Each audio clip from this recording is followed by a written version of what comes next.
je l'aurais dit ici à Paris, y compris pour les autorités de ce pays qui en auraient quelques doutes. J'ai mis au défi quiconque et ceux qui sont en charge, dit-on, de la conduite des affaires de notre pays au Cameroun, s'ils le veulent, que l'on passe au recomptage des votes.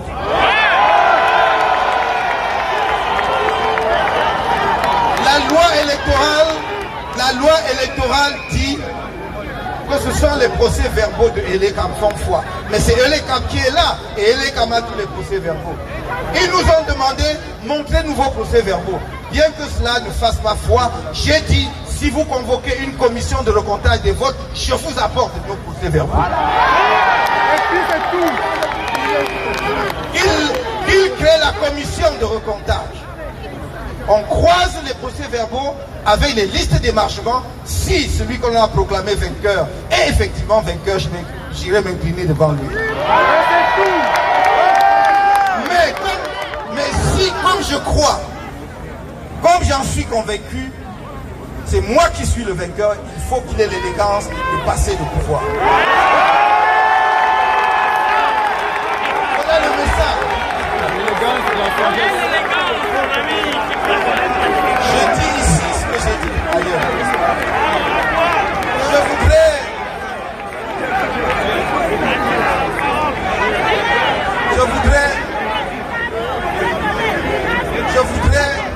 Je voudrais que la politique dans notre pays cesse d'être simplement des injures.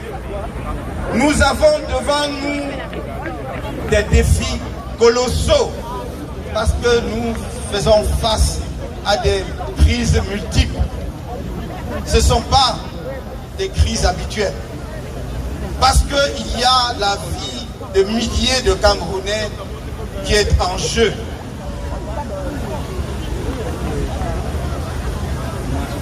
Vous savez que depuis 2016, il y a ce que l'on appelle chez nous la crise anglophone. Il y a une crise sévère dans les régions du nord-ouest et du sud-ouest. C'est plus qu'une crise, il y a un conflit armé qui fait des milliers de morts. Suivant les sources, entre 3 000 morts et 12 000 morts à ce jour. Suivant les sources, entre 800 000 ou 400 000 et 800 000, voire 1 million de déplacés internes. Entre 35 000 et 40 000 réfugiés au Nigeria. 3 années de scolarité perdues. L'économie totalement à l'arrêt. C'est le gouvernement qui lui-même a déclaré les régions du nord-ouest et du sud-ouest fiscalement sinistrées. Donc on ne peut plus collecter des impôts dans ces deux régions parce qu'il n'y a plus d'activité économique. Lorsqu'un pays est confronté à une crise d'une telle profondeur, on ne passe pas le temps à ergoter et à chercher des explications et des raisons ailleurs. Chercher des boucs émissaires ne réglera jamais les crises auxquelles nous sommes confrontés. Le rôle d'un gouvernement, c'est de régler les problèmes du pays. Le rôle d'un gouvernement, ce n'est pas de pourchasser et de vous condamner, pour un grand nombre d'entre vous, à rester en exil à l'étranger parce que vous avez peur de rentrer chez vous. Le rôle d'un gouvernement, c'est d'ouvrir grand ses bras pour accueillir ses compatriotes. Et tous ses compatriotes. C'est pourquoi j'ai dit, je viens à Paris à la rencontre des Camerounais, de tous les Camerounais, sans distinction, sans exception. Vous êtes bienvenus et je vous aime tous du plus profond de mon cœur. Soyez rassurés, je suis là pour vous. Respect, président. Respect. Je suis à Paris pour tous les Camerounais, toutes les Camerounaises. Eux, ils voient en vous la diaspora des adversaires, voire des ennemis. Je vois en vous une chance exceptionnelle pour mon pays. Ceux avec qui je veux construire le Cameroun de demain.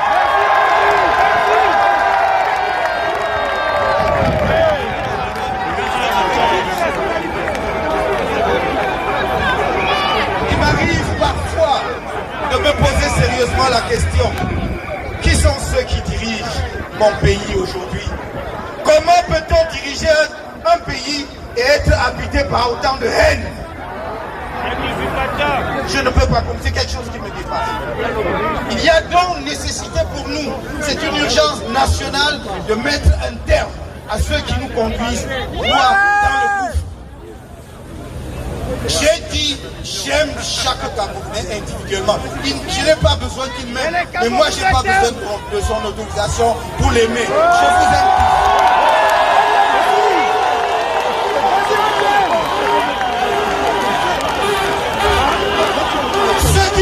Ceux qui m'insultent à longueur de journée peuvent y aller de plus belle, mais mes bras resteront ouverts.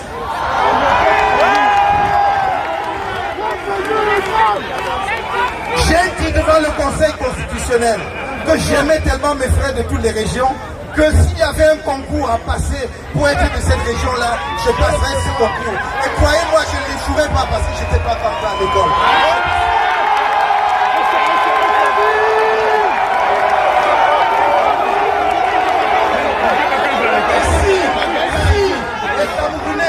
Du plus profond de notre pays ont compris cela et que des gens qui sont ministres de la République ne l'ont pas compris, alors je suis inquiet, encore plus inquiet sur l'état du gouvernement de la République. C'est clair. Ils n'ont pas compris. Merci, le volume est bon. Après l'élection présidentielle, j'avais envoyé un message très clair. J'ai fait un message public que vous pourrez retrouver qui date de novembre 2018, dans lequel je disais clairement ceci. Si le gouvernement de la République camerounaise n'a pas pris des mesures significatives pour régler définitivement la crise anglophone, si la question du hold-up électoral et notamment la réforme du système électoral n'a pas eu lieu, si le pillage des fonds publics qui nous a valu justement le retrait de l'organisation de la CAN 2019 n'est pas adressé, alors le mouvement pour la renaissance du Cameroun organisera ou appellera les Camerounais à marcher en mi-janvier 2019.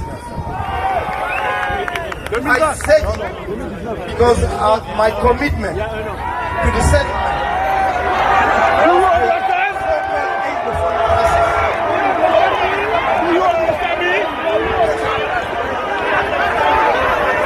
I took the commitment during the presidential election that should Cameroonians honor me by voting me as the next president of our country, my first visit will be in the English-speaking part of Cameroon because my commitment is for Cameroon. And I'm quite sure that if we put our heads together, if we put our hearts together, then we'll come out with the genuine solution to that problem. And we made several proposals. Even when we were jailed, we still made some proposals for the settlement of that crisis. But nobody will listen to us because they don't care, they are not interested by the fate of the Cameroonians. But I take the commitment before you today, as I did it in Cameroon, that we will be relentless in searching the appropriate solution to that crisis.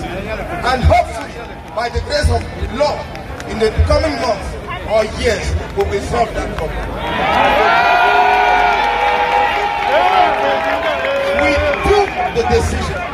Je vais vous expliquer la raison pour laquelle nous avons pris la décision de ne pas aller aux élections législatives et municipales du 9 février. Mais avant cela, je voudrais, et je ne peux pas, ne pas ici, au moment où je parle de la crise post-électorale, ne pas citer le nom de 15 de nos camarades qui, à ce jour, restent encore emprisonnés.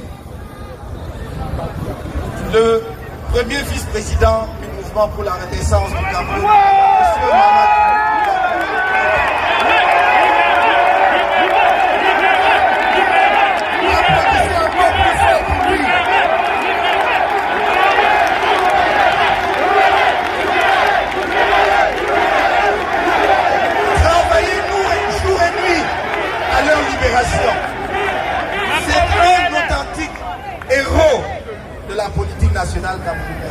C'est un authentique héros du combat pour la liberté, pour le changement, pour la République nouvelle. Il a été brisé, broyé physiquement, mais il reste plus fort que jamais mentalement.